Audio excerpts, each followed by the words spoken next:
गांजा का तो लाइसेंस भी नहीं है। ये ऐसी अवैध चीज है। लाखों करोड़ अभी कुंभ लगने जा रहा।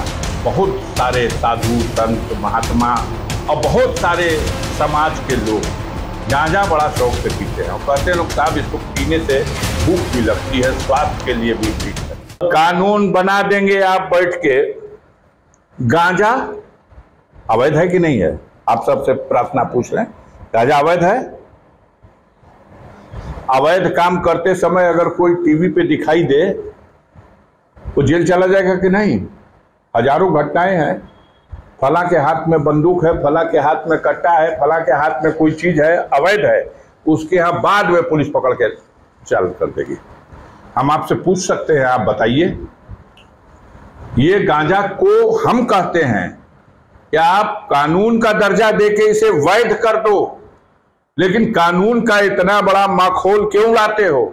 लाखों करोड़ों की संख्या में गांजा पीने वाले लोग खुलेआम गांजा पीते हैं, पूरी महफिल लगा के गांजा पीते हैं, बड़े बड़े धार्मिक आयोजनों में लोग गांजा पीते हैं, उसे भगवान का प्रसाद और बूटी कह करके पीते हैं। तो भगवान का प्रसाद और बूटी है तो अवैध क्यों है भाई? ये दोहरी नीति क्यों? अगर वो भगवान का प्रसाद है, भगवान की बूटी है, तो उसको कानून में मान्यता दो। कानून में अवैध और पीने के लिए छूट, भकाभक। तो इसको माना जाए कि आप गांजा के लिए कह रहे हैं? हम कह रहे हैं, लुका के क्यों पी रहे हैं?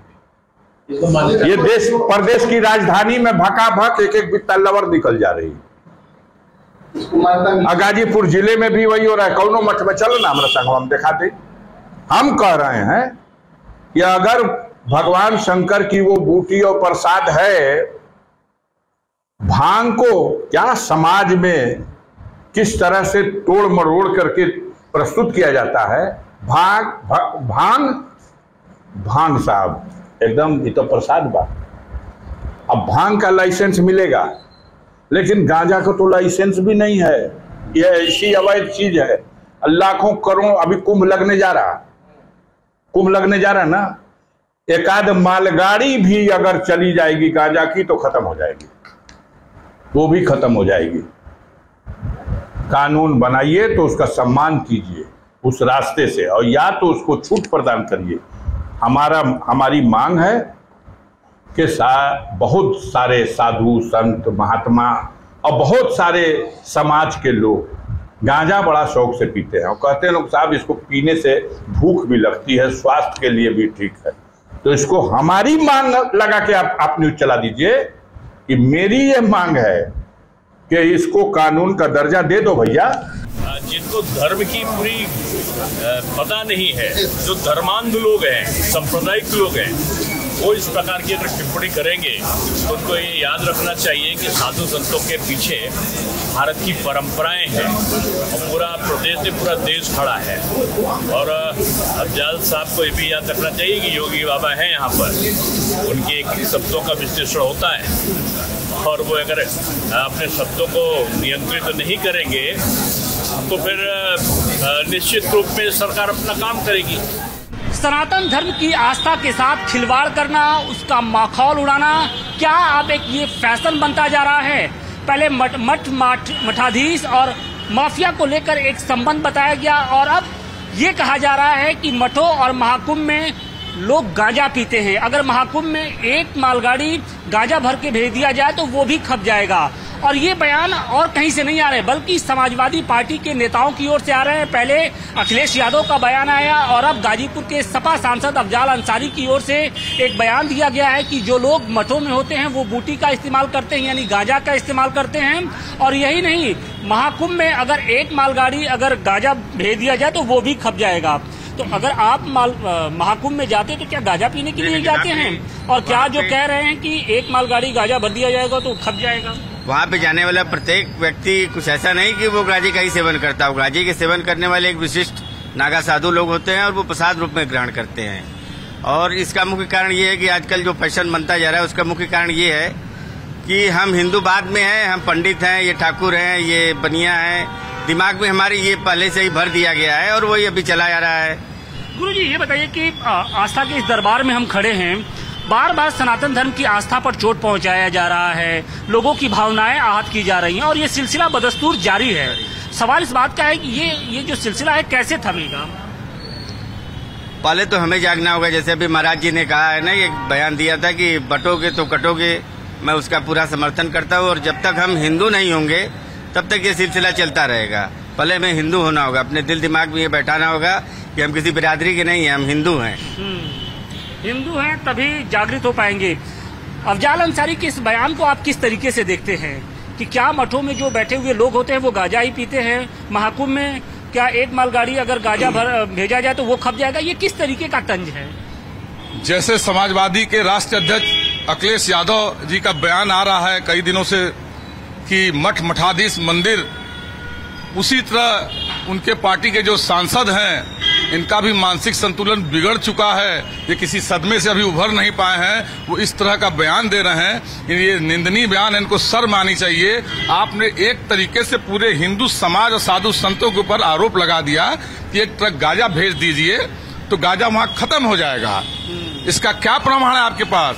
किस कोई औषधि है, कोई चीज है, उसको आप सारे हिंदू समाज और साधु संतों का आप बदनाम करने की साजिश रच रहे हैं। आपका और अखिलेश यादव दोनों लोगों का मानसिक संतुलन बिगड़ चुका है। क्योंकि आप लोग स्वार्थ की राजनीति करते हैं, आप लोग अपने वोट बैंक के लिए इस तरह की बयानबाजी करते हैं। और हिंदू हरे हम तो लूटने के लिए बने ही हैं। कभी हमें मुगलों ने लूटा, कभी अंग्रेजों ने लूटा, अब इस रूप में अखिलेश यादव जाल जैसे लोग लूट रहे हैं। जाल जैसे लोग रहे, लेकिन इनको समझा पाना क्या इतना मुश्किल है? क्या इनको हिंदुत्व के बारे में समझ नहीं है, या वो बार बार जानबूझ के ये ऐसा बयान देते हैं? भाई इस करोड़ों जो सनातनी हैं उनकी भावनाएं आहत होती है इस तरीके के बयानों को सुनने के बाद। देखिए, किसी भी व्यक्ति के व्यक्तित्व का जो भाषा होता है वह व्यक्ति के व्यक्तित्व को प्रदर्शित करता है। यदि भाषा पतन के तरफ जा रहा है उनके, तो ये निश्चित रूप से उनके पूरे पार्टी के, उनके सभी विचारों के, उनके पूरे विचारों को ये प्रदर्शित कर रहा है। अब भाषा दास्ता की सबसे बड़ी श्रृंखला होती है। अगर विजेता का शब्द अंगीकार कर ले तो समझो उसका पतन सर्वथा निश्चित है। और इस बयान ने इनको ये सुनिश्चित कर दिया है कि अब आने वाले समयों में इनका पतन निश्चित रूप से होगा। लेकिन बार बार समाजवादी पार्टी की ओर से मठाधीश और माफिया की बात होती है, अब गांजा को उसमें शामिल कर लिया गया है। देखिए, ये ठीक है, पूरा इनका अगर देखें, अगर अपने प्रति अगर हिंदू धर्म को और सनातन को अगर छोड़ दिया जाए तो ये केवल अपने तरफ देखें, दूसरे गैर धर्मों के तरफ देखें, तो ये समझ जाइए कि कम से कम सनातन धर्म पूरी तरह से चरित्र प्रदूषण की चपेट में तो नहीं है, लेकिन अगर इनके इतिहास को देखा जाए तो पूरा इनका धर्म जो है पूरी तरह से चरित्र प्रदूषण की चपेट में है। गांजा एक विशेष लोग जो साधु संत होते थे, जो हिमालय के पहाड़ों में रहते थे, ठंडी के कारण वो एक औषधि के रूप में काम करते थे, जिसको जो है ये एक गलत तरह के प्रचार प्रसार करके ये लोग हिंदू सनातन धर्म को बदनाम करने की जो साजिश रची है, इस साजिश को कतई भी हिंदू समाज बर्दाश्त नहीं करेगा। क्या अखिलेश यादव हो या फिर अफजाल अंसारी हो, इस्लाम धर्म के बारे में इस तरीके का बयान देने की हिम्मत दिखाएंगे कभी? ऐसा है कि ये इस्लाम जो है वो अपने धर्म को मजबूत करना चाहते हैं जड़ से, और हमारे यहाँ हम सनातनी या हिंदू बटे हुए हैं। हम लोग अलग अलग अपना और राग लाते हैं। इसी का नतीजा है कि आज 21 करोड़ मुसलमान आपके देश में हो गए।